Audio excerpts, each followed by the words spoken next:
नमस्कार, total health के इस विशेष अंक में आपका स्वागत है। मैं हूं किरण भारद्वाज। नमस्कार, मैं हूं निखिल सिंह।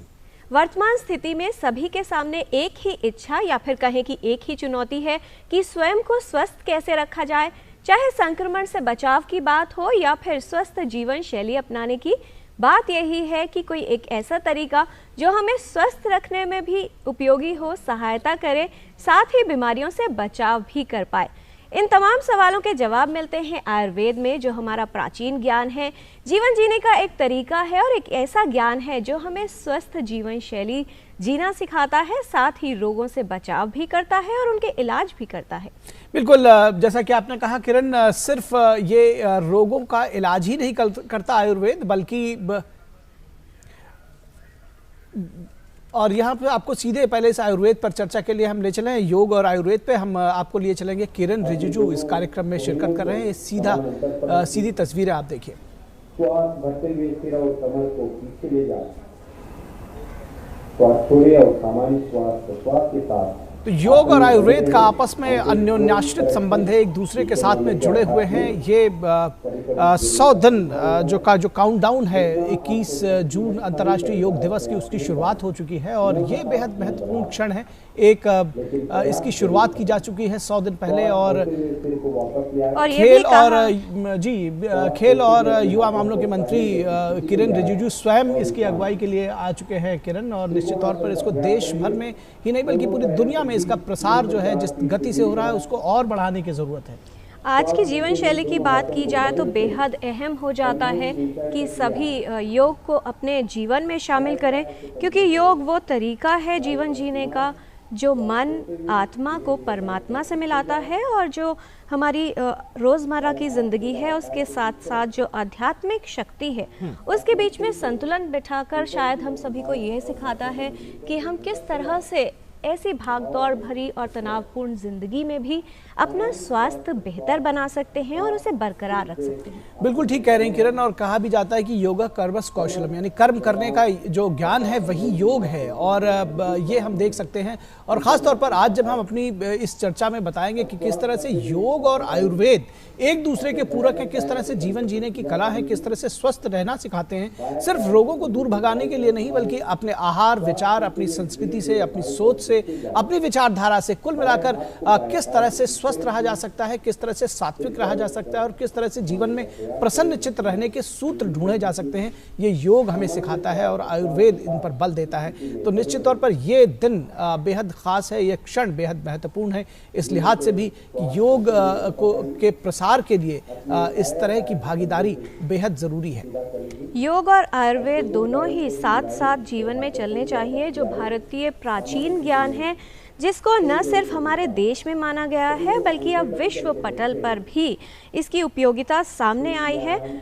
पूरे कोविड काल के दौरान किस तरह से अपनी इम्यूनिटी यानी रोग प्रतिरोधक क्षमता को हम लोग बेहतर बना सकते हैं और आयुर्वेद और योग का इसमें कितना महत्व है, ये सबने जाना है, सबने समझा है। और न सिर्फ जड़ी बूटियों का इस्तेमाल करके अपने जीवन शैली में सुधार करके अपनी रोग प्रतिरोधक क्षमता को हम लोग मजबूत बना सकते हैं, बेहतर कर सकते हैं, बल्कि बहुत सी ऐसी बीमारियां हैं जिनसे बचाव किया जा सकता है। और जो रोग मुक्त जीवन की बात होती है लेकिन जिसमें बीमारियों से बचाव रहे और जो क्वालिटी ऑफ लाइफ है, जीवन जीने की जो हमारी एबिलिटी है, क्वालिटी है, उसकी विशेषता है, वो कायम रहनी चाहिए, तो उस पर भी इसमें विशेष तौर पर बल दिया जाता है। तो कुल मिलाकर पूर्ण समागम है इसमें। जी, निश्चित तौर पर शरीर, मन और आत्मा का सर्वांगीण विकास कहा जाता है योग, तो निश्चित तौर पर ये एक बड़ी बात है। शरीर और मन को शांत करने के लिए शारीरिक और मानसिक अनुशासन का एक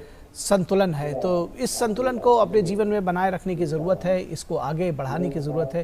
तो ये जो क्षण है इससे हम सबको प्रेरणा लेने की ज़रूरत है कि अब जो, और ख़ास तौर पर जब हमारी पूरी दुनिया भर में योग की धूम है, अंतर्राष्ट्रीय योग दिवस मनाया जाता है और अब 100 दिन का काउंटडाउन शुरू हो चुका है, तो ऐसे समय पर योग और आयुर्वेद दोनों के सम्मिश्रण की बात करेंगे। दोनों किस तरह से हमारे जीवन को सुखी और प्रसन्नचित्त रखने में, रोग मुक्त रखने में मदद करेंगे, इस विषय पर आज हम विस्तार से चर्चा करेंगे। और शुरुआत करते हैं, एक रिपोर्ट पर नजर डालते हैं और समझते हैं अपने प्राचीन ज्ञान आयुर्वेद और योग के विषय में।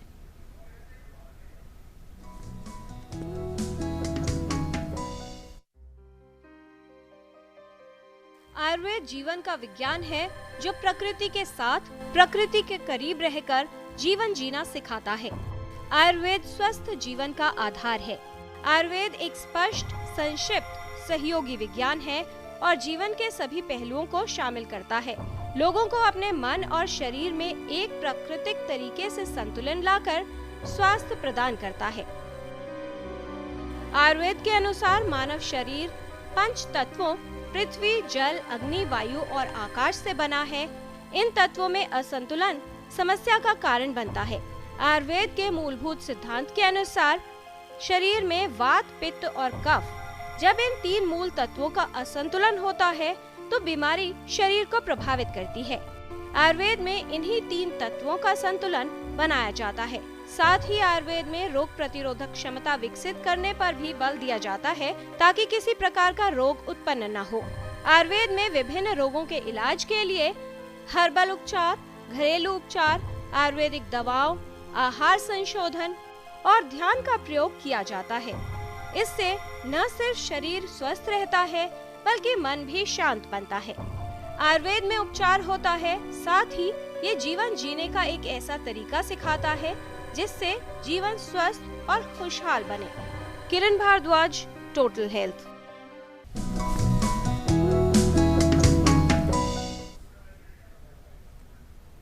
हित अहितम सुखम दुखम आयुस्तस्य हित अहितम मानम च तच्च यत्रोवतम आयुर्वेदः स उच्यते।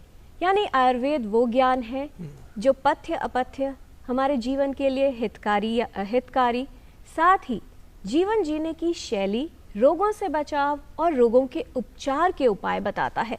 किस तरह से इसे हम अपने जीवन में शामिल कर सकते हैं और कैसे वर्तमान स्थिति में उपयोगी हो सकता है योग और आयुर्वेद, हम सभी के लिए समझेंगे। विशेषज्ञों पे इस विषय पर विस्तार से बात करने के लिए हमारे साथ आज उपस्थित रहेंगे विशेषज्ञों के खास पैनल। हमारे साथ स्टूडियो में उपस्थित हैं doctor Vinod Kumar Yadav, CMO CGHS Ayurveda expert हैं आप।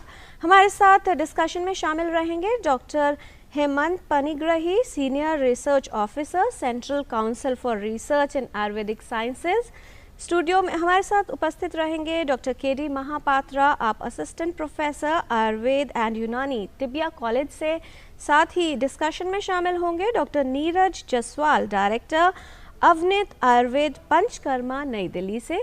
तमाम विशेषज्ञों का स्वागत करते हैं। टोटल हेल्थ के डिस्कशन के बारे में विस्तार से आपसे बात करेंगे, लेकिन उससे पहले आपको दिखाते हैं एक झलक जो हमारे प्राइम मिनिस्टर हैं नरेंद्र मोदी, उन्होंने संबोधित किया 4th आयुर्वेद फेस्टिवल, जो ग्लोबल फेस्टिवल चल रहा है, उस पर संबोधन दिया और क्या कुछ कहा आयुर्वेद के बारे में, आइए जानते हैं।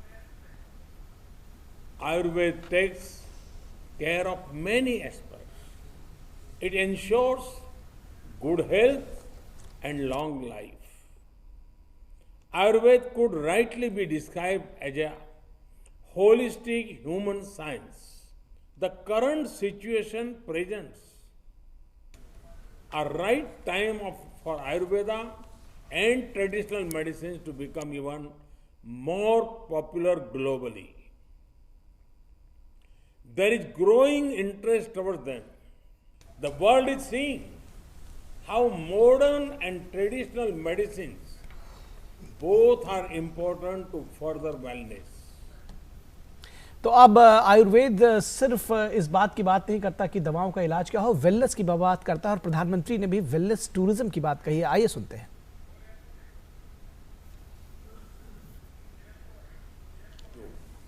Is wellness tourism. At the core of wellness tourism is the principle of treat illness, further wellness. When I talk about wellness tourism, its strongest pillar is Ayurveda and traditional medicine. If your life's deadlines and timelines are stressing you out, it is time to tap into the timeless culture of India. Whenever you want to treat your body or a retreat for your mind, come to India. निश्चित तौर पर। और दर्शकों, आप भी इस कार्यक्रम से सीधे जुड़ सकते हैं। आप देख रहे हैं कि किस तरह से योग और आयुर्वेद के विषय में लगातार इतनी बातें कही जा रही हैं और किस तरह से आप अपने आप को स्वस्थ रह सकते हैं। तो स्वस्थ रहने के सूत्र आप सीधे हमारे जो विशेषज्ञ हैं उनसे पूछ सकते हैं, और इसके लिए हमारी फ़ोन लाइनें हैं वो खुल गई हैं। हमारा फ़ोन नंबर नोट कर लीजिए, 1800111234। आप इस पर कॉल करके अपनी शंकाओं का समाधान प्राप्त कर सकते हैं, किस तरह से स्वस्थ रहा जाए इसके विषय में जानकारी प्राप्त कर सकते हैं। और उसके साथ ही साथ हमें आप अपने प्रश्न ईमेल कर सकते हैं। हमारा ईमेल आईडी नोट कर लीजिए, ddnewstotalhealth@gmail.com। आप इस पर मेल करिए और अपने प्रश्नों का जवाब पाइए। और आयुर्वेद के साथ योग की बात करें तो बहुमूल्य उपहार है सभी के लिए। इसका लाभ कैसे उठाना है जानते हैं विशेषज्ञों से, और जानकारी की शुरुआत करेंगे डॉक्टर विनोद यादव आपसे ही। सबसे पहले समझ लें, पूरा जो 1 साल का समय निकला है कोविड पैंडेमिक के दौरान, सभी ने ये उपयोगिता मानी है कि योग कितना कारगर है हम सभी के लिए और आयुर्वेद का क्या महत्व है। वर्तमान स्थिति में जब जीवन शैली में तनाव भी है और भागदौड़ भी है, किस तरह से आप देखते हैं कि हम सभी एक साधारण जन जो है अपने जीवन में आयुर्वेद और योग को शामिल करके लाभान्वित हो सकता है? देखिए, जहाँ तक आयुर्वेद की बात है और योग की बात है, मानव के मूल में ही ये दोनों पद्धतियों का इतना गूढ़ रूप से हमारा निर्धारण हुआ है कि यही चीज़ ऐसी है जो हमारी प्रकृति के साथ हमें साम्य अवस्था में जीने के लिए प्रेरित करती है। जहाँ तक आयुर्वेद की बात है तो आयुर्वेद आयुषो वेदः आयुर्वेद, यानी आयु के वेद को जानना ही आयुर्वेद है। और केवल इसमें चिकित्सा औषध के द्वारा ही नहीं, बल्कि आपका आहार कैसा हो, इसके अलावा आपका औषध का क्या प्रयोग हो, इन दोनों के सम्मिश्रण से स्वास्थ्य कैसे हो। और इसके साथ साथ योग जहाँ है जो चित्त और मन की शुद्धि के लिए आवश्यक है, तो जहाँ देह शुद्धि हो जाए और चित्त शुद्धि हो जाए तो जो हमारे जीवन का चरम लक्ष्य मोक्ष है उसको भी प्राप्ति की जा सकती है। इसलिए आयुर्वेद और योग जब दोनों ही हम उपयोग करते हैं तो हम अपने जीवन के विकास के चरमोत्कर्ष अवस्था को पा सकते हैं। जहाँ तक आज के भागदौड़ तनावपूर्ण जीवन की बात है, वहाँ आयुर्वेद आपको शारीरिक रूप से स्वस्थ करता है और योग आपको मानसिक रूप से स्वस्थ करता है। और इस तरह आप दोनों पद्धतियों का लाभ लेकर संपूर्ण सुखमय जीवन को जी सकते हैं। जहाँ तक आयुर्वेद की बात है, यदि आप रोग युक्त हो जाते हैं तो उसने पहला प्रिंसिपल अपना बताया है, स्वस्थस्य स्वास्थ्य रक्षणम आतुरस्य विकार प्रशमनम च, यानी कि जो हमारे आदरणीय प्रधानमंत्री नरेंद्र मोदी जी ने कहा कि वेलनेस, आयुर्वेद वेलनेस सेंटर की बात आई, वेलनेस टूरिज्म की बात आई, तो यहीं से मैं इस बात को लेता हूं कि आयुर्वेद स्वयं इस बात को प्रमाणित करता है कि सबसे पहले हम लोगों को बीमार ही ना होने दें। लोग समय समय पे आयुर्वेद चिकित्सा पद्धति का लाभ लें और अपने आप को स्वस्थ रखें। जहां हमारे यहाँ ऋतुजन्य में, यानी कि हर ऋतु में शोधन के उपयोग किया गया है, पंचकर्म का उपयोग किया गया है, जिसमें कि एक ऋतु में एकत्रित होने वाली शरीर में अशुद्धि को हम वसंत ऋतु में निकालते हैं। इसी तरह विभिन्न ऋतुओं में जब भी दोष प्रकोप होता है उन्हें हम शरीर से बाहर निकालते हैं और इसके बाद हम योग के द्वारा अपने को चरमोत्कर्ष पे लाते हैं। तो दोनों ही पद्धतियों के द्वारा आप जीवन को सुखमय बना सकते हैं, उच्च स्तर पे ला सकते हैं, आध्यात्मिक आत्मिक उन्नति।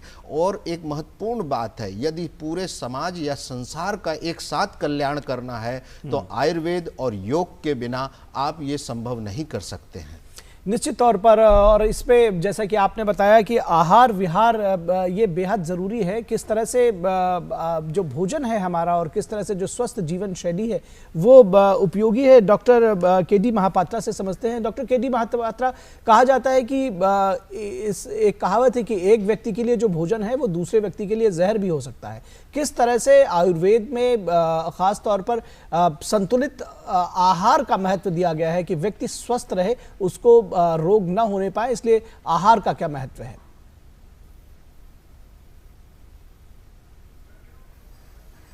में प्रकृति के अनुसार आहार लेने के लिए बोला गया है और दोष अनुसार आहार लेने के लिए बोला है। जो आपने अभी कहा कि किसी एक के लिए जो खाना है वो दूसरे के लिए जहर बन सकता है। हम ऐसे करते हैं कि सबसे पहले उस व्यक्ति के प्रकृति का निर्धारण करते हैं, जो बॉडी कॉन्स्टिट्यूशन है, और उसी के अकॉर्डिंगली उनके खाना क्या खाना चाहिए और क्या नहीं खाना चाहिए, और उसके बिहार में भी बोलते हैं कि क्या क्या उसको हैबिट मेंटेन करना है और क्या नहीं करना है। फॉर एग्जाम्पल, अगर किसी का वात प्रधान प्रकृति है तो उसमें हम लोग बोलते हैं कि पौष्टिक आहार अवॉइड करें, बहुत ज्यादा रेड मीट ना ले, बहुत ज्यादा ऐसे फ्रूट ना लिया जाए जिसमें कटु, तिक्त और कसाय रस होता है। खाने में भी हम लोग बोलते हैं कि द्रव्य में जितना मीठा हो, नमकीन हो और खट्टा हो उनके लिए अच्छा है। और ऐसे ही पित्त प्रधान व्यक्ति के लिए हम लोग ऐसे बोलते हैं कि मधुर, तिक्त, कसाय ये तीनों आहार वो ले। और जो नहीं लेना चाहिए वो है कटु, अम्ल और लवण वाला खाना। और उनमें से हम बोलते हैं कि कोई भी प्रोटीनियस प्रोडक्ट बॉडी में एसिडिटी बनता है जो कि पित्त को बढ़ाएगा। तो इन दैट केस हम लोग बोलते हैं कि बहुत ज्यादा प्रोटीन ना लिया करें और एक संतुलित मात्रा में ले, ताकि उसमें प्रोटीन से थोड़ी बहुत ताकत भी मिले और बहुत ज्यादा उनको पित्त ना प्रकोप हो। और ऐसे ही कफज व्यक्ति के लिए हम लोग बोलते हैं कि कटु, तिक्त, कसाय आहार ज्यादा रखें और मधुर, अम्ल, लवण ये तीनों चीजें थोड़ा सा अवॉइड करें। तो वहां पर हम लोग बोल देते हैं कि जो भी फ्रूट्स वो ले बहुत ज्यादा मीठा ना हो और खट्टे ना हो। तो इन दैट केस उसके लिए हम लोग बोलते हैं कि अगर आप नॉन वेजिटेरियन है तो रेड मीट का इस्तेमाल कर सकते हैं, पर वो भी संतुलित मात्रा। और जो भी ऐसे आहार होते हैं जिसमें कॉलीफ्लावर, बंद गोभी और फूल गोभी, इन चीजों का थोड़ा सा अवॉइड करने के लिए बोलते हैं। और वार्षिक वालों के लिए हम लोग बोलते हैं कि सभी किस्म के फ्रूट्स खाएं, पर ये कटु, तिक्त वाला जो होता है यूजुअली वो फ्रूट्स में नहीं होते, उसका इस्तेमाल वो कम करें। जी डॉक्टर पनिग्राही, ये जो आयुर्वेद को सामने लाने की बात है और ये भी बात कही जा रही है कि साइंटिफिक फैक्ट्स के साथ इसे आगे बढ़ाया जाएगा, रिसर्च की तरफ भी हम लोग जा रहे हैं और देश में global centre for traditional medicine की तरफ भी इनिशिएटिव लिया जा रहा है कि यहाँ पर स्थापित किया जाए। किस तरह से आप देखते हैं कि एक वैश्विक पटल पर आयुर्वेद के सिद्धांतों को सामने लाना और उसकी सफलता को दिखाना कि हाँ, आयुर्वेद और योग के साथ जो हमारी प्राचीन ज्ञान पद्धतियाँ हैं उनके साथ एक स्वस्थ जीवन संभव भी हो सकता है और वर्तमान स्थिति में उपयोगी भी है। ठीक है, आपने ठीक कहा। आजकल विश्व के वैश्विक स्तर पे इसको दिखाया, वर्ल्ड वाइड आयुर्वेद का जो है इम्पोर्टेंस बढ़ने लग गया है। लोग तभी समझेंगे अगर आप साइंटिफिकली कोई भी चीज को वैलिडेट करके बताएंगे, साइंटिफिकली वैलिडेट करके बताएंगे, साइंटिफिकली वैलिडेट हो जाएगा, then it will be accepted, world will be accepted, world. In this juncture, CCRS, Central Council for Research in Ayurveda and Ayurvedic Sciences, जो कि आयुष मिनिस्ट्री के अंडर में है, वो रिसर्च को वेरियस वे में करते हैं। One is literary research, another is clinical research या clinical study, and third one is collaborative studies. We are doing collaborative studies with AIIMS. Suppose we have decided a disease, then we have decided developed a common protocol along with modern parameters and AIIMS persons and personnels and Ayurvedic personnels. Then a medicine has been unanimous study has been conducted in AIIMS. Then that it is double blind randomized control trial for double blind randomized control trial. Then that data will be submitted by AIIMS, yeah, collaborative organizations. So in this way, collaborative study is must modern science and allopathic science. Collaboration में जो research होगा उसी का then it will be scientifically validate होगा and it will be worldwide accepted. Nowadays at least 23 countries में आयुर्वेद का practice accepted हो गया, आयुर्वेद प्रैक्टिस जो है एक्सेप्टेड हो गया है। So specially in this post Covid management Ayurveda has contributed a lot. So in this way, second thing, first जो स्ट्रेस मैनेजमेंट के another thing जो है, हम स्ट्रेस मैनेज आयुर्वेद क्या सिखाता है हमें, बहुत दोनों स्पीकर्स जो है अच्छे बोले हैं। आयुर्वेद ये सिखाता है कि एक स्ट्रेस मैनेजमेंट नंबर 1, सबको पता है stress is the main cause of the disease. Stress management के लिए आयुर्वेद में बहुत सारे डिस्क्रिप्शन है, बहुत सारे बहुत सारे डिस्क्रिप्शंस है जिसमें हम एम्फासाइज करते हैं 3 चीज के ऊपर। One is exercise, second one is sound sleep, third one is pranayama या योगा। एक्सरसाइज या व्यायाम आयुर्वेद में लिखा गया है, देन साउंड स्लीप या निद्रा लिखा गया है, and third one is pranayama या योगा लिखा गया है। साउंड स्लीप या स्लीप के लिए ये लिखा गया है आयुर्वेद में, निद्रा यत्तं सुख दुखं पुष्टि कार्श्यम बलाबलम। निद्रा के आयत है, सुख है, दुख है, पुष्टि है, कार्य है, बल एंड अबल है। बल यहाँ पे जो है शारीरिक बल के साथ साथ हमारा रोग प्रतिरोध करने का जो क्षमता है आंतरिक बल से भी मायने रखता है। Then comes diet. डाइट को जो है, डाइट को ऐसे वर्णन किया गया है आयुर्वेद में, one is types, it is divided into 2 parts. Types of diet we take and way of diet we take. किस तरह की खाना हम लेते हैं एंड किस तरह की खाना, मतलब किस वे में खाना लेना, वे of diet intake. So types of diet intake में वन इज षष्टिक साड़ी मुद्गांश सैंधव आम्ल के जवान अंतरिक्ष पयसर्पी जंगलान मधुचाव्य से। These are the nitya hita drabya. A person can take these diets regularly without any hazards. Shashtika sari, the paddy grown up in 60 days. Mudga means मूंग की दाल। षष्टिक साड़ी मुद्गांश, सैंधव लवण में जो सॉल्ट है उसमें सैंधव नमक या रॉक सॉल्ट को लेना चाहिए, सैंधव आम्ल का। देन जौ जिन्स जो ओट या ओट आता है या मिलेट्स आता है उसके बारे में। सैंधव षष्टिक साड़ी मुद्गांश सैंधव आम्ल, आम्ला का प्रयोग रेगुलरली करना चाहिए। षष्टिक साड़ी मुद्गांश सैंधव आम्ल के जवान आंतरिक पय, पय मीन्स गोघृत न गो दुग्ध एंड पय सर्पी मीन्स गोघृत जी, एक इसको नित्य ही प्रयोग कर सकते हैं। Then comes way of diet intake, हम कैसे ले रहे हैं खाना। वन इज अमात्रा आसन, हमें अमात्रा आसन मतलब अमात्रा में खाना नहीं खाना चाहिए, मात्रा आसन, मात्रा बतलाना है। जितना आपका जो है आयुर्वेद में लिखा गया कि जो है पेट को 4 भाग में डिवाइड करिएगा, उनमें से 2 पार्ट को जो है आप खाने में भरिएगा, 1 पार्ट को पानी के लिए छोड़िएगा एंड 1 पार्ट जो है वायु चलाचल करने के लिए छोड़िएगा। सो खाना आपको लेना है 2 पार्ट्स, पानी लेना है 1 पार्ट्स आपको खाना छोड़ना चाहिए। देन ये हो गया मात्रा आसन। देन विषम आसन, विषम आसन मीन्स इरेगुलर डाइट पैटर्न्स, कभी आप 6 बजे खाएं, कभी 9 बजे खाएं, कभी जो है 12 बजे खाते हैं। These are irregular diet patterns या विषम आसन्स। देन अध्यसन्स, अध्यसन्स मीन्स ईटिंग एबव ईटिंग, मतलब पहले का खाया हुआ खाना पचा नहीं हुआ है फिर भी उसके ऊपर आपने जो खाना खा लिया, इट इज कॉल्ड अध्यसन। देन कम्स विरुद्ध आसन, इट इज इनकम्पैटिबल डाइटेसी। हमारे आयुर्वेद में एक स्पेसिफिसिटी है जिसमें हम क्या करते हैं, विरुद्धासन के बारे में, ये इनकम्पैटिबल डाइट्स के बारे में विस्तृत में वर्णन है। सपोज दूध के साथ मछली नहीं लेना है, दूध के साथ गुड़ का प्रयोग नहीं करना है। तो बहुत सारी चीज जो है हमें नहीं जो चाय हम पीते हैं दूध वाला चाय, वो भी मना किया गया है।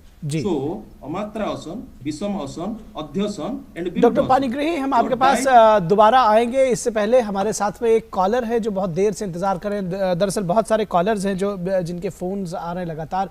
रोहित है लुधियाना से, इनसे बात कर लेते हैं पहले। जी रोहित जी, स्वागत है आपका, पूछिए अपना सवाल। सर सभी एक्सपर्ट्स को नमस्ते मेरी तरफ से। जी सर, एक्चुअली मेरा सवाल है कि मेरी एज है 39 ईयर्स ओल्ड, तो मेरे को रूमेटॉइड अर्थराइटिस डायग्नोज हुआ है। पिछले 1 साल से मेरे को पहले पेन था सिर्फ नी में, जब भी सीढ़ी चढ़ता था तभी पेन होता था।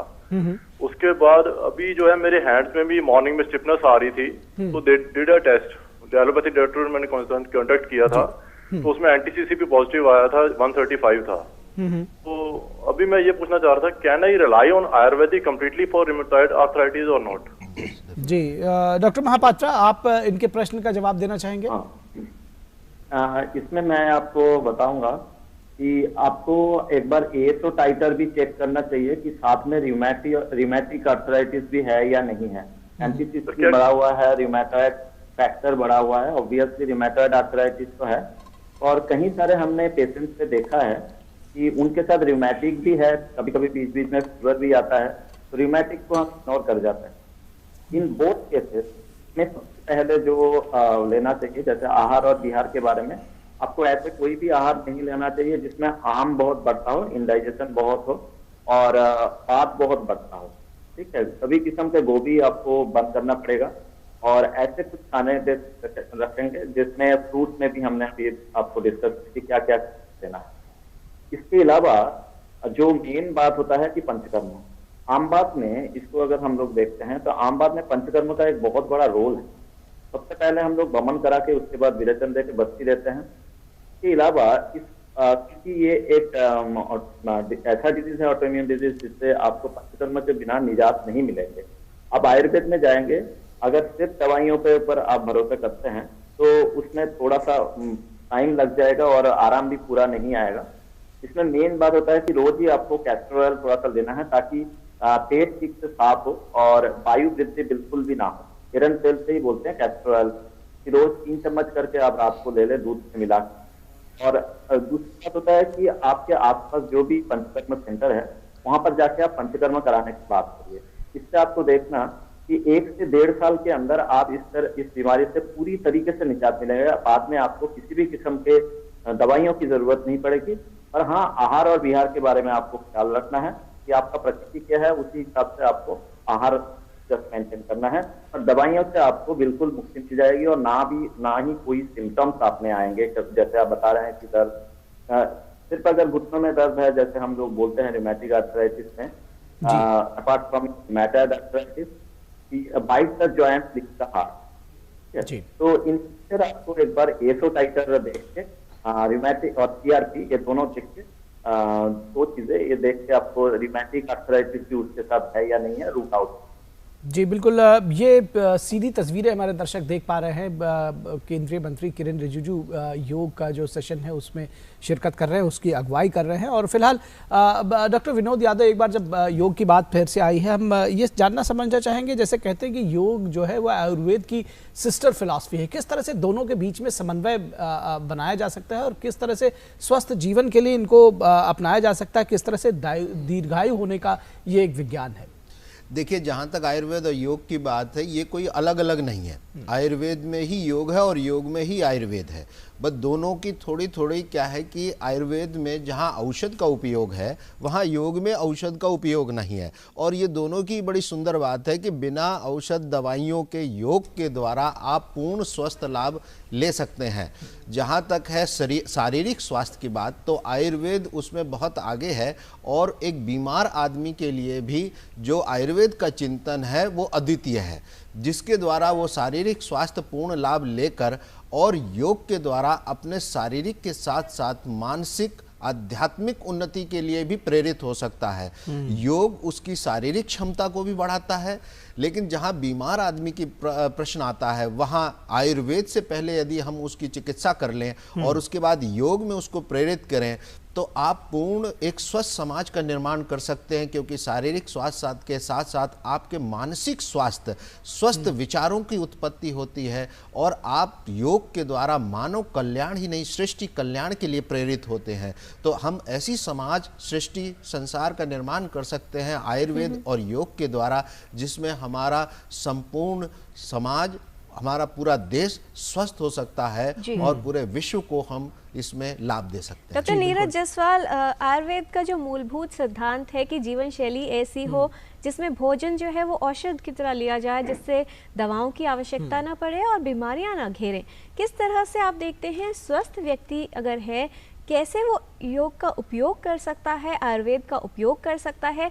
और एक निरोगी जीवन का जो संतुलन है वो रखा जा सकता है? क्योंकि आजकल की जो जीवन शैली है यहाँ तनाव भी है, खान पान को लेकर भी गड़बड़ी है और शारीरिक श्रम भी कुछ कम होता जा रहा है। Hello Kiran, good morning. Myself doctor Neeraj. So जो आपने पूछा, तो आयुर्वेद का जो एक बहुत ही फेमस कोटेशन है और हर एक जगह यूज किया जाता है, दैट इज स्वस्थस्य स्वास्थ्य रक्षणम आतुरस्य विकार प्रशमनम। सो दैट मीन्स आपको पहले अपने बॉडी की रक्षा करनी है रोगों के खिलाफ, और फिर अगर कोई बीमारी आपको हो जाती है तो आप उसके खिलाफ लड़ सकते हैं जी। जब हम इनकी बात करते हैं किरण, तो अगर पैंडेमिक जो अभी हुआ कोविड-19, उससे कुछ बहुत बड़ा टेक अवे था, तो वो टेक अवे ये था कि जितने भी वेस्टर्न कंट्रीज थे या जितने भी डेवलप्ड कंट्रीज थे, जिनके पास बहुत बड़ा हेल्थ इंफ्रास्ट्रक्चर था, हमसे तो कहीं ज्यादा हेल्थ इंफ्रास्ट्रक्चर था, वो उस चीज से कॉम्बैट नहीं कर पाए। जबकि इंडिया जैसी डेंस पॉपुलेटेड कंट्री जो थी, उसने बहुत ही अच्छे से इससे कॉम्बैट कर पाए तो इसमें एक तो हमारी जो भी गवर्नमेंट थी उसका जो इन्वॉल्वमेंट था that was really appreciable. Other than that जो लोग हमारे ट्रेडिशनल खान पान में आयुर्वेद को यूज करते हैं, जैसे हल्दी हमारे यहाँ पे यूज होने वाला एक बहुत ही कॉमन एलिमेंट है जी। लेकिन जब आप वेस्टर्न वर्ल्ड में देखोगे तो वो लोग हल्दी को या टर्मरिक को बहुत ही एक प्राइज्ड हर्ब के तौर पे लेते हैं और कभी कभी इसका इस्तेमाल करते हैं जी। तो इस पैंडेमिक से टेक अवे तो ये था कि अगर हम एक अच्छा खाना पीना जो ट्रेडिशनल इंडियन फूड है अगर हम उसको यूज करते हैं तो डेफिनेटली बीमारियों से लड़ा जा सकता है। सेकेंड थिंग इज कि दिस इज द टाइम, जैसे हमारा गवर्नमेंट भी कह रहा है और हमारे प्रधानमंत्री मोदी जी भी कह रहे हैं कि now this is the time when we can say that Ayurveda is moving from the alternative medicine to the primary medicine. Right. That means this is not an alternative to other medical therapies, but it is a primary healthcare system जहाँ पे आप बीमार होने से पहले भी इसको use कर सकते हो। And this is not only the medical system जहाँ पे दवाइयाँ ही दी जाती हैं। अगर आप सुबह 4 बजे से 6 बजे के बीच में उठते हैं जिसको हम ब्रह्म मुहूर्त कहते हैं, तो आप ऑलरेडी आयुर्वेद फॉलो कर रहे हैं जी। हमारा आयुर्वेद आपका जो ब्रशिंग ऑफ टीथ है वहां से स्टार्ट होता है and it ends up with your sleep. So it's not only the alternative medicine but it's a alternative lifestyle. जी, आयुर्वेद जो है वो उसको चिकित्सा पद्धति ना कहा जाए बल्कि एक जीवन पद्धति है जो स्वस्थ जीवन का रास्ता दिखाती है। डॉक्टर नीरज, बहुत सारे ईमेल्स हमारे पास आ रहे हैं जिसमें मनीषा जी हैं, कंचन जी हैं, संगीता हैं और नेहा जैन हैं, ओम प्रकाश जी हैं। सवाल इनके हैं इस मौसम से जुड़े हुए कि इस मौसम में गले में खराश, खांसी, जुकाम और कहीं ना कहीं नेज़ल ब्लॉकेज बहुत ही आम है। किस तरह की सावधानियां अपनाई जा सकती हैं अगर ऐसी समस्या हो रही है, क्योंकि रेस्पिरेटरी सिम्टम्स अब जब भी किसी को आते हैं तो डर यही लगता है कि कहीं कोविड तो नहीं हो गया। जी किरण मैम, कोविड चला भी जाएगा तो शायद ये कोविड का जिन हमारे बीच में रहने वाला है लंबे टाइम तक। So okay, let's start with this season. जिस सीजन में हम अभी बैठे हुए हैं, अगर हम इसको इस तरह से आयुर्वेद में बोला गया है कि जैसे सर्दियों में पानी जम जाता है और वो ठोस रूप ले लेता है बर्फ के तौर पे, तो वैसे ही जो कफ है वो बहुत ज्यादा सर्दी होने के कारण शरीर में जमा होता है, लेकिन जैसे ही थोड़ी सी गर्मी उसमें पड़ती है या धूप पड़ती है इस ऋतु में, तो वो पिघल के बॉडी से बाहर निकलना शुरू हो जाता है। जैसे अगर बहुत ज्यादा गर्मी रहेगी तो जो बहुत ज्यादा ठंड रहेगी तो पानी जमा हुआ रूप में रहेगा और जैसे ही थोड़ी सी गर्मी आएगी तो पिघल के बाहर निकलना शुरू होगा। तो उसी तरह से इस मौसम में हल्का फुल्का जुकाम होना, थोड़ा सा आलस होना, गले में हल्की फुल्की खराश होना नॉर्मल है। और इसके लिए इसको हम कई बार फीवरिश कोल्ड भी कहते हैं और इसके लिए बहुत ज्यादा दवाई खाने की बिल्कुल भी जरूरत नहीं है। अगर मैं आपको एक दो बहुत ही अच्छे कह सकूं कि नुस्खे बता सकूं, एक किचन रेमेडीज बता सकूं, आयुर्वेद में एक मेडिसिन आता है सीतोपलादी चूर्ण। It's very safe. अगर किसी को थोड़ा भी खराश है गले में या थोड़ा भी कोल्ड एंड कफ है, immediately you can start that medicine. आप एक बहुत ही अच्छा, अगर मैं बोलूं तो ब्लैक पेपर रहता है, हर किसी के किचन में रहता है। ब्लैक पेपर का एक टी लेके अगर आप उसको पी लेते हैं तो वो भी बहुत अच्छा है, क्योंकि देखिए कफ जब शरीर से निकल रहा है तो बहुत इनिशियल स्टेज पे उसको सप्रेस कर देना बहुत अच्छी बात नहीं है। बाद में वही चीज साइनोसाइटिस बनती है। आपके साइनसिस में कफ भरना शुरू होता है, आप उसको कंप्लीटली इवैक्यूएट नहीं करते हो, वो वहां पे पड़ा रहता है और फिर वहां पे इन्फ्लेमेशन पैदा कर देता है एंड देन यू से हमें साइनोसाइटिस हो गया। सो इट्स फार बेटर कि अगर आपको बिल्कुल ही हल्के हल्के सिम्टम आ रहे हैं, थोड़ा बहुत कफ एंड कोल्ड है, तो उसको बाहर निकाल दे और इस तरह की होम रेमेडी से स्टार्ट करें। अगर आपको फिर भी फीवर वगैरह आ रहा है तो definitely you should consult your Ayurvedic physician and we have a wonderful treatment for these things. Other thing is whether it is COVID or not.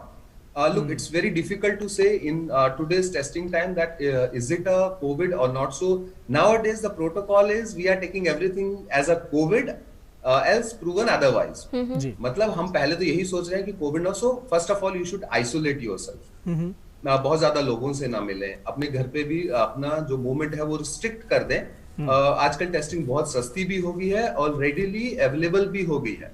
So it's far better to get your test done, and if it is negative, then as I said, you can proceed with the very normal herbal Ayurvedic remedies, and if you feel that this is not solving the problem, then you can consult your doctor also. जी doctor Neeraj, जब हम शरीर को साफ करने की बात करते हैं, शरीर शोधन की बात करते हैं, तो पंचकर्मा थ्योरी की बात सामने आती है। किस तरह से ये पंचकर्म की जो थ्योरी है, ये जो सिद्धांत है, किस तरह से काम करता है, क्या है महत्व इसका? देखिए, पंचकर्म एक बहुत बड़ा टॉपिक है निखिल। अगर हम स्टार्ट करें तो उसको हम दो पार्ट्स में डिवाइड कर देते हैं। एक तो लोगों को ये लगता है कि पंचकर्म हम सिर्फ एक बहुत महंगे सेंटर में जाके ही कर सकते हैं जी।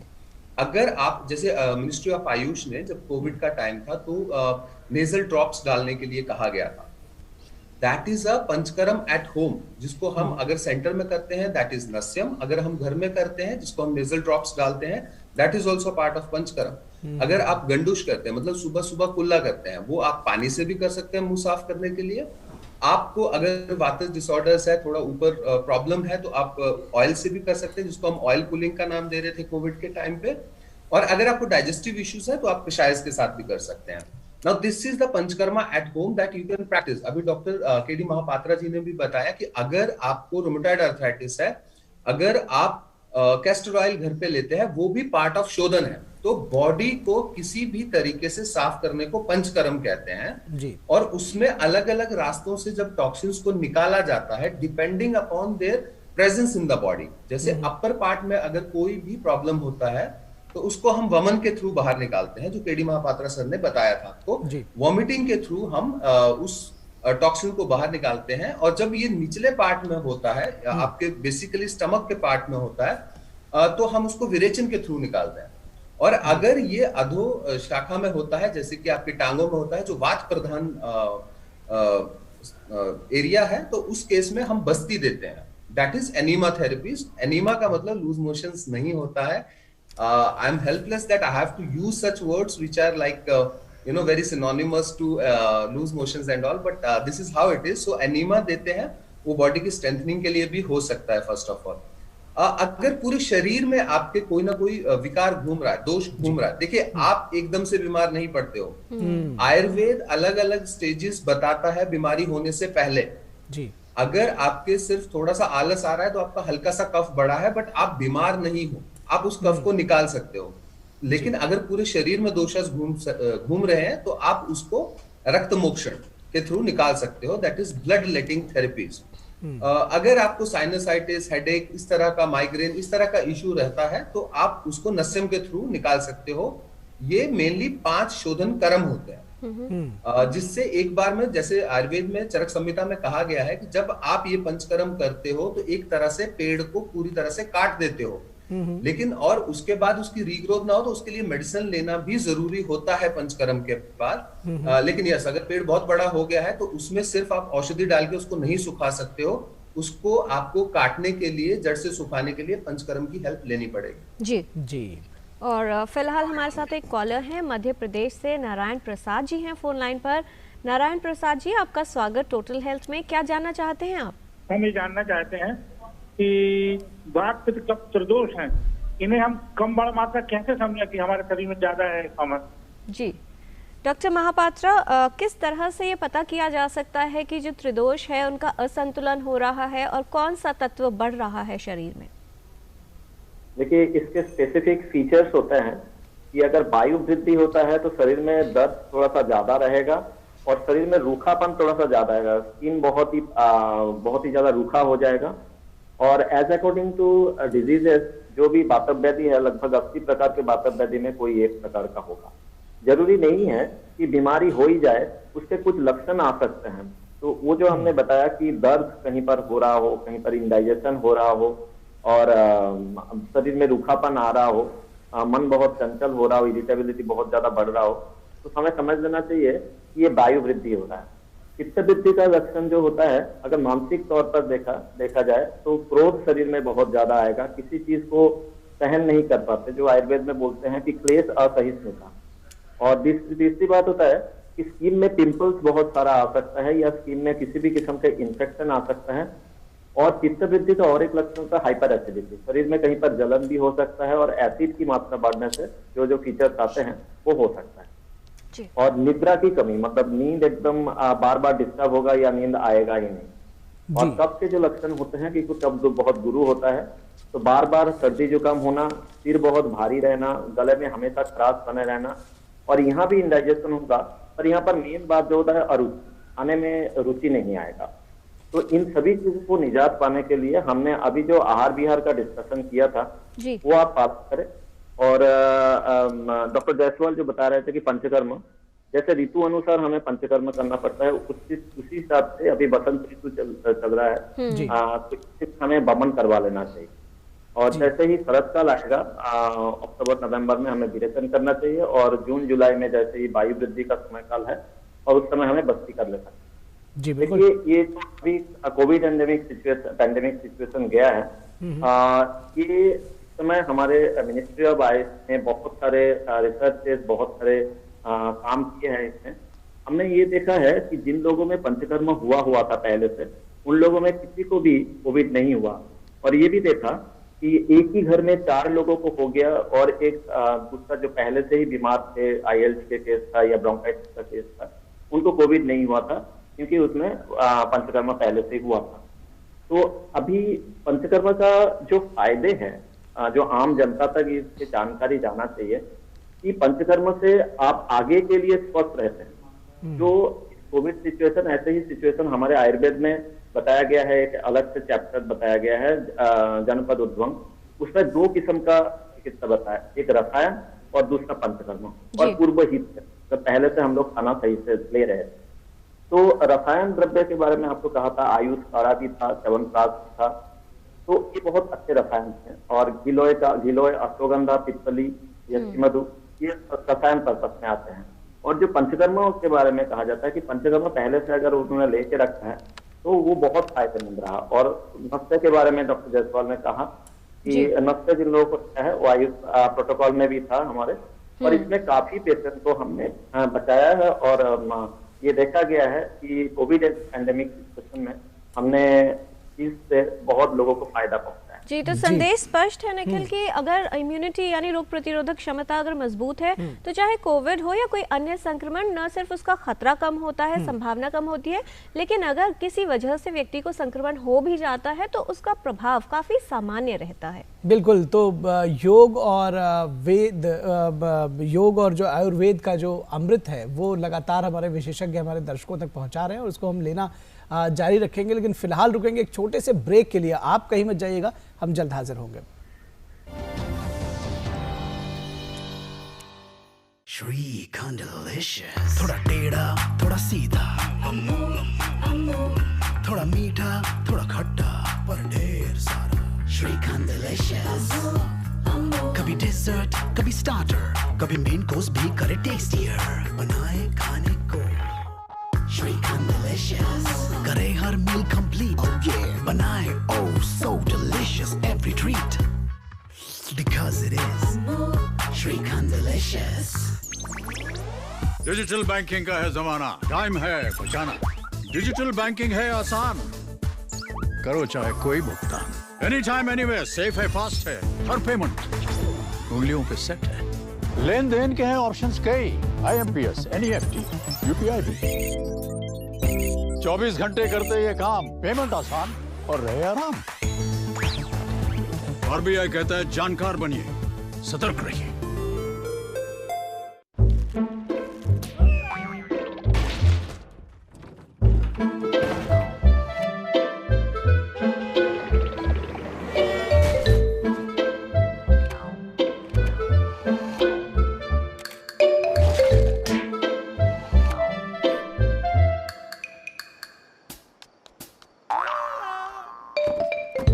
मेरे पास तो कई लाइफ्स हैं, मुझे लाइफ इंश्योरेंस की क्या जरूरत, लेकिन आपके पास तो एक ही लाइफ है। अपनी फैमिली को सिक्योर कीजिए LIC के साथ। LIC, जिंदगी के साथ भी, जिंदगी के बाद भी। ब्रेक के बाद टोटल हेल्थ में आपका स्वागत है। आज हम बात कर रहे हैं आयुर्वेद और योग के महत्व के बारे में।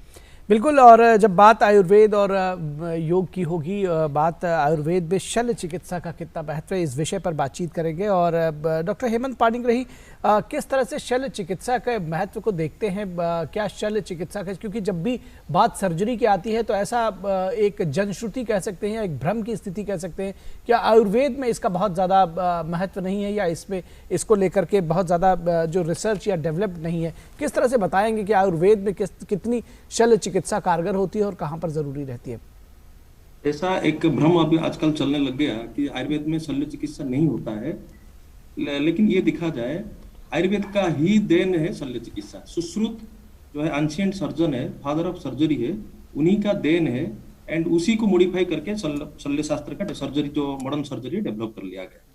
लेकिन अभी भी हम जो है शल्य शास्त्र में, अभी भी हम आयुर्वेदिक सर्जरी में हम करते हैं। जैसे हमारा जो है एनोरेक्टल डिजीजेस है, जो एनोरेक्टल डिजीजेस में हम शल्य चिकित्सा करते हैं, जो कि हाईली सोफिस्टिकेटेड एंड जिसमें डिजीज जो है रिकरेंस रेट जो है बहुत कम है जी। जैसे मैं बताता हूँ आपको, जैसे कुछ एनोरेक्टल डिजीजेस है, जैसे piles, fistula, fissure and pilonidal sinus, इसमें हम क्षारसूत्र माध्यम से शल्य चिकित्सा करते हैं, जिसमें रिकरेंस रेट ऑलमोस्ट नील रहता है, जो कि आईसीएमआर के साथ कोलैबोरेशन में भी हम 10,000 पेशेंट के ऊपर भी कर चुके हैं, जिसका डाटा भी आईसीएमआर ने दिया है कि रिकरेंस रेट जो है ओनली 10% है, 90% सक्सेस रेट है। जैसे हम फिस्टुला की केस में हम बहुत सारे केसेस हम करते हैं। फिस्टुला एक ऐसी बीमारी है, फिस्टुला इन एनो एक ऐसी बीमारी है जिसको अगर सर्जरी में आप 50 बार सर्जरी करेंगे, मॉडर्न सर्जरी में 50 बार सर्जरी करेंगे तो 50 बार रिकरेंस हो जाएगा। एंड ऐसे हो जाता है structural deformity, local structural deformity हो जाता है, जिसके कारण जो है जिंदगी भर एक क्वालिटी ऑफ लाइफ जो है पेशेंट का क्वालिटी ऑफ लाइफ जो है बहुत घट जाता है।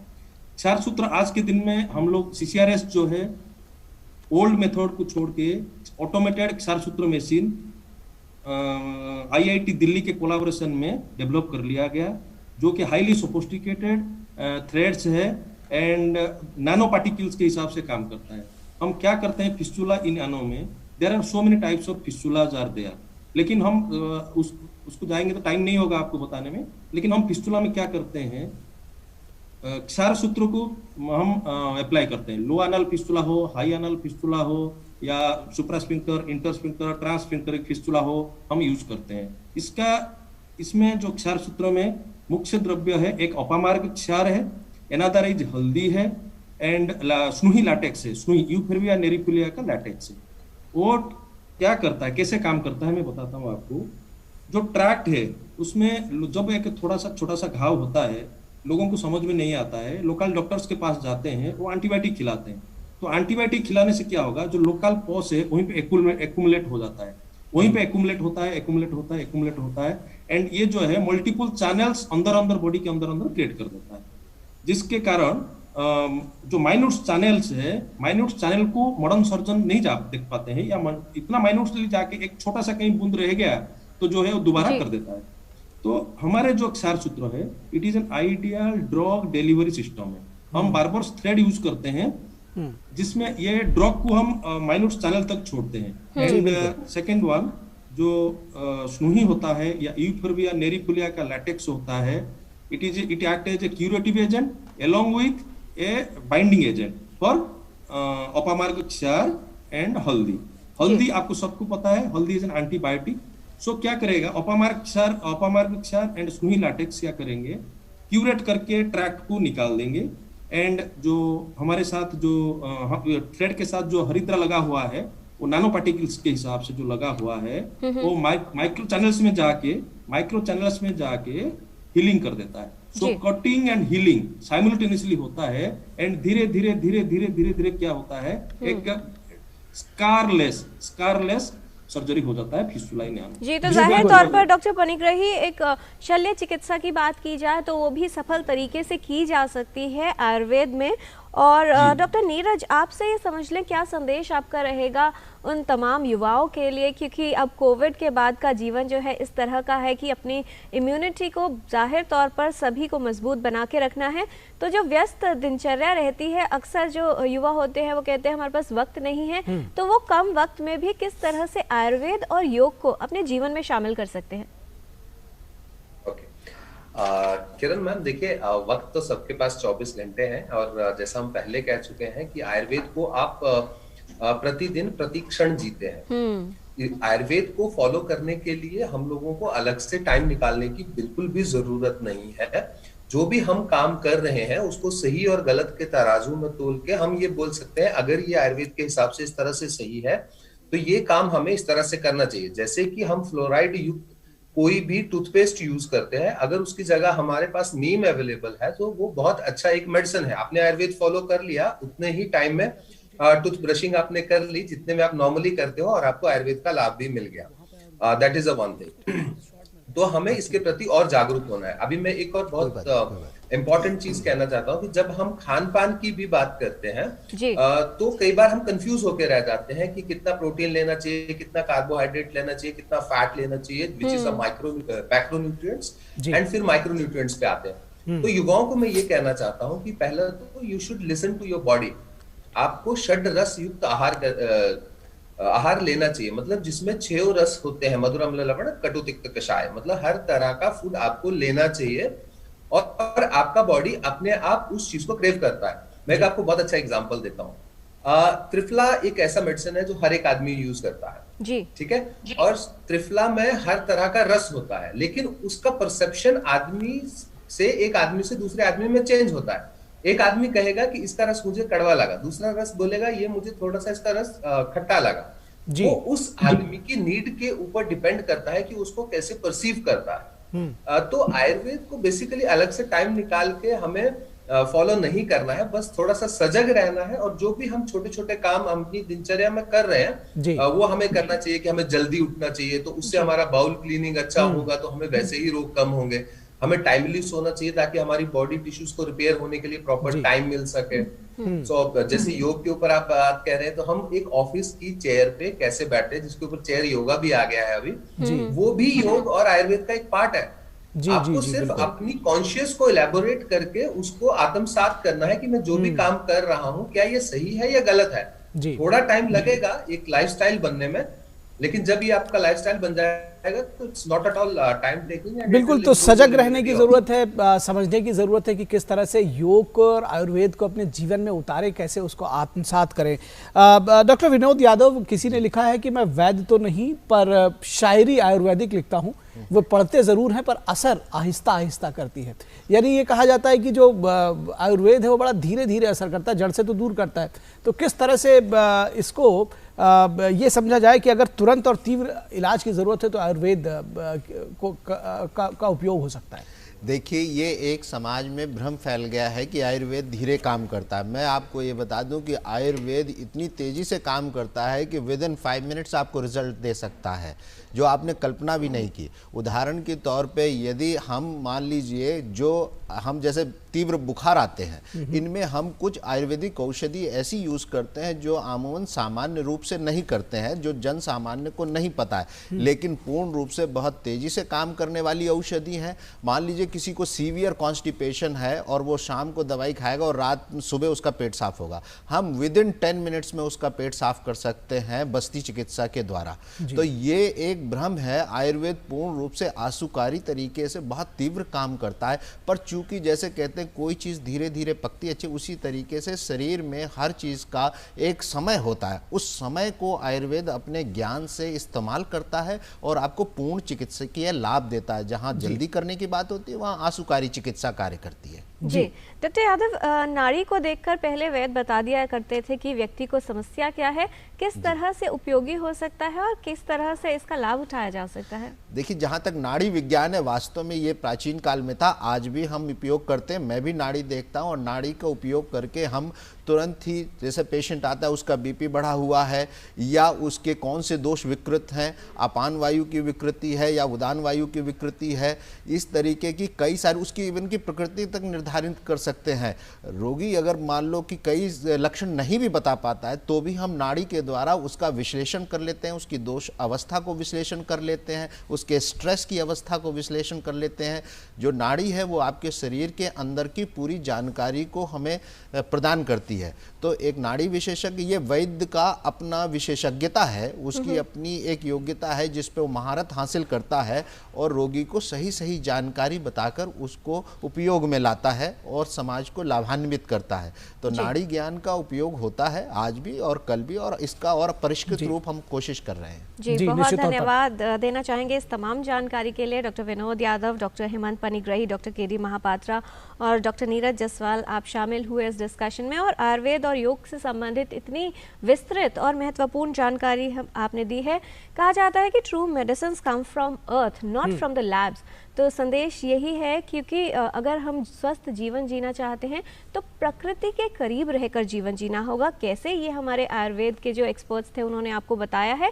तो बात है कि जो प्रैक्टिकल जिंदगी है, जिसमें लोग कहते हैं भाग दौड़ भी है, लेकिन इस प्रैक्टिकल वर्ल्ड में भी जो योगिक जीवन है वो जिया जा सकता है। छोटे छोटे सूत्र हैं जिनका पालन करना है और फिर आपका जीवन स्वस्थ भी रहेगा और खुशहाल भी बनेगा। बिल्कुल, आयुर्वेद और योग के सिद्धांतों का उसका जो सूत्र है उसका पालन करिए और सर्वे भवन्ति सुखिनः, सर्वे सन्तु निरामया, सर्वे भद्राणि पश्यन्तु मा कश्चित् दुःख भाग् भवेत्। इस सिद्धांत और सूत्र के साथ आगे बढ़िए, प्रसन्न चित्त रहिए, जीवन को सुखी रहिए, स्वस्थ रहिए। तो इस अंक में टोटल हेल्थ में बस इतना ही। हमारी पूरी टीम को दीजिए इजाजत। नमस्कार।